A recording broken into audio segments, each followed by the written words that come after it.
Assalamualaikum warahmatullahi wabarakatuh. Saya Delia Oktavia.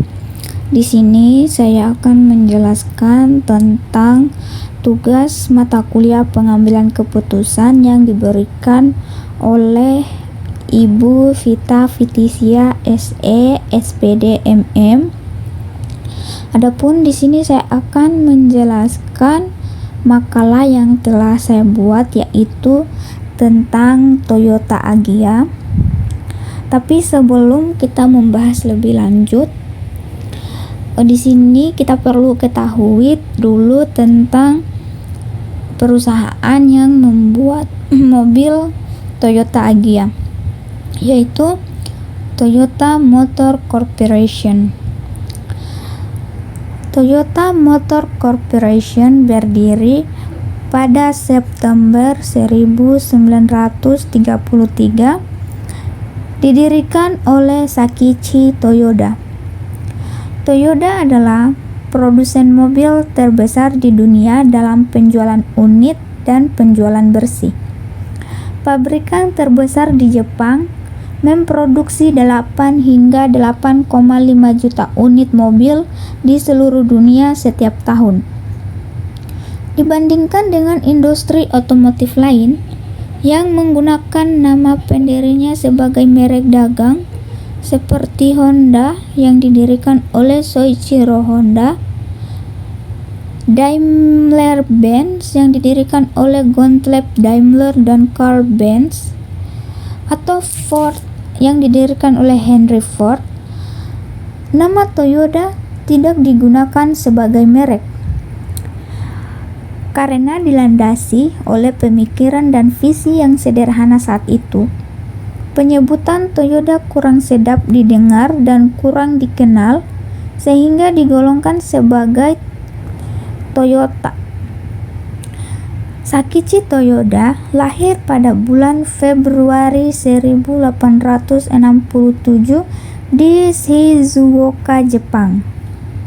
Pria ini dikenal sebagai penemu sejak masih remaja. Toyoda mengabdikan hidupnya mempelajari dan mengembangkan perakitan tekstil. Pada usia 30 tahun, Toyoda menyelesaikan alat tenunnya. Hal ini membuatnya mendirikan cikal bakal jalur perakitan Toyota, Toyota Automotive Loom Works Ltd, pada November 1926. Di sini, paten mesin tekstil otomotif dijual ke Platt Brothers Co. Ltd dari Inggris. Hasil penjualan paten ini akan digunakan sebagai modal untuk pengembangan divisi otomotif. Mulai tahun 1933, saat Toyota sedang membangun divisi otomotif, tim yang saat itu dikuasai oleh putranya Kiichiro Toyoda terus menghasilkan inovasi-inovasi terhadap keterdepanan pada masanya. Mesin tipe A berhasil diselesaikan pada tahun 1934. Setahun kemudian, mesin ini ditanamkan dengan mobil penumpang prototipe pertama mereka. A1, divisi otomotif Toyota, juga memproduksi truk model G1 pada 1990-an. Toyota semakin membuktikan bahwa mobil Jepang mampu bersaing dengan mobil Eropa dan Amerika. Toyota Celica berhasil menjadi juara rally dunia, dan Toyota Camry menjadi mobil terlaris di Amerika. Pada 1999, Toyota mengakuisisi 51,19% saham Daihatsu, dan pada 2001 Toyota membeli 50,11% saham Hino. Berikut tentang Toyota Agya. Kelebihan Toyota Agya. Bisa dibilang, Agya tidak didesain sembarangan, namun waktu pengembangannya sudah berjalan selama 3 tahun, sehingga tidak perlu diragukan lagi keamanan dan kenyamanannya.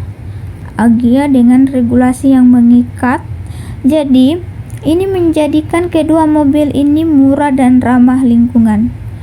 Mesin Agya menggunakan mesin 1000 cc yang menghasilkan irit bahan bakar tentunya.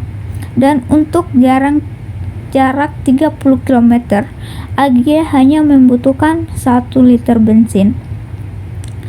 Agya sudah menggunakan logo atau emblem dengan nama asli Indonesia, yang artinya Agya cepat, Aiga cepat, dan Aila yang artinya cahaya, yang diambil dari bahasa Sanskerta, dan logo Agya menggunakan lambang elang. Sedangkan untuk Daihatsu Aila menggunakan huruf A. Harga Agya dengan harga yang sangat irit sehingga menjawab setiap pertanyaan masyarakat tentang mobil tersebut. Kapasitas Agya memiliki kapasitas penumpang 5 orang dan juga untuk desain interior yang lega. Proyek Agya merupakan proyek mobil nasional karena dengan persentase 84% konten Indonesia. Kekurangan Toyota Agya. Untuk tipe Agya murah, fitur airbag dan AC masih belum tersedia. Mobil Agya memiliki bobot yang sangat ringan dan tidak cocok untuk kecepatan tinggi. Apabila untuk akselerasi yang cepat, untuk akselerasi Agya masih terasa lambat untuk mencapai kecepatan 100 km. Toyota Agya berukuran kecil pada cc yang menghasilkan tenaga tidak terlalu besar, hanya sekitar 65 PS.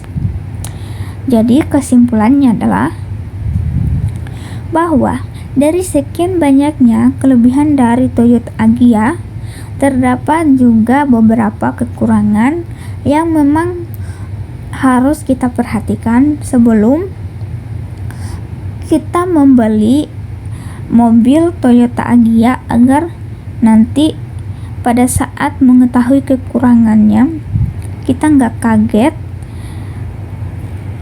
Jadi mungkin cukup sekian untuk penjelasan dari saya. Lebih dan kurangnya mohon dimaafkan. Wassalamualaikum warahmatullahi wabarakatuh.